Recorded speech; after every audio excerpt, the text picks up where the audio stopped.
All right, so now what we're going to look at is converting polar equations into their corresponding rectangular equations. And this is a very useful tool just to try to figure out, if I'm given a polar equation, what does it really look like? And sometimes the only efficient way to do that is to just go back to rectangular coordinates to figure it out. So the general strategy is, and there's a bunch here. So you notice that, and the things to look for here, we want to replace r cosine theta with x. We want to replace r sine theta with y. We want to replace r squared with x squared plus y squared. And if need be, we'll replace any leftover r's with square root of x squared plus y squared. So this guy right here is, like I said, a last resort. So we only use it if we absolutely have to. Nothing else works. So looking at this first one, we have the equation r cosine theta equals 6. And realize that this is just x. So the rectangular equation that corresponds to r cosine theta equals 6 is x equals 6.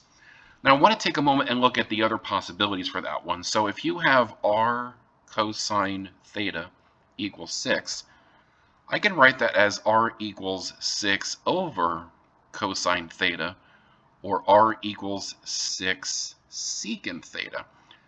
So that means if you see r equals a number times secant theta, notice the correspondence. You can just say it's x equals 6. Okay? So that's that one. R equals 4 sine theta. Now this one's going to be a little bit interesting because notice I have the sine of theta, but I don't have the r to go with it. So a strategy is, if I don't have an r where I want it, I'm going to multiply both sides by r. And you notice that we kind of get 2 for the price of 1 here, because the left-hand side is now r squared, and the right-hand side is, well, 4r sine theta. So this here I know is y, and this here I know is x squared plus y squared.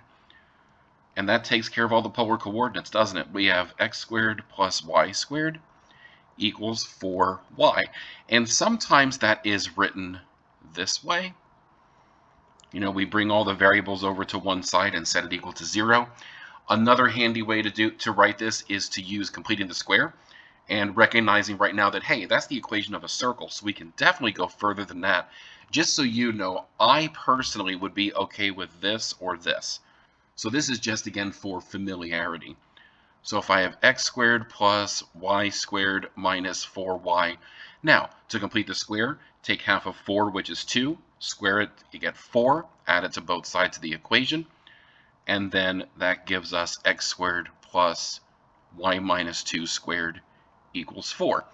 And now we know that that is a circle whose center is at 0, 2, and has radius 2 also, all from r equals 4 sine theta. So there you go. Polar coordinate equation is much simpler than the rectangular coordinate one. So you're starting to see a little bit of an advantage to using polar coordinates, I hope.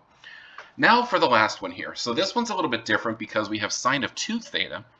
How does that figure into everything? Well, remember, double angles can be written as single angles by using identities. We know that sine of 2 theta is 2 sine theta cosine theta. So it looks like I have r squared equals 8 sine theta cosine theta, and you notice that I'm leaving a little bit of space here. I know that I can only effectively make the transition from polar to rectangular if I have an r sine theta to replace and an r cosine theta to replace. I have the sine and the cosine, so I'm kind of stuck with them.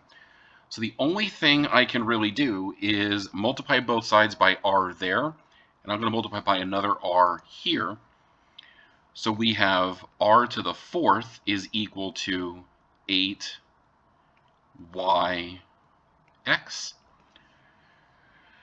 Oh, I didn't want to do that, I guess, but okay, that's no problem. So r to the 4th, meaning r squared times r squared, that would be x squared plus y squared squared equals 8xy. And yes, it is possible to go further than that, but I'm going to leave it there. So that is the corresponding rectangular equation. So there we have it, converting from polar to rectangular.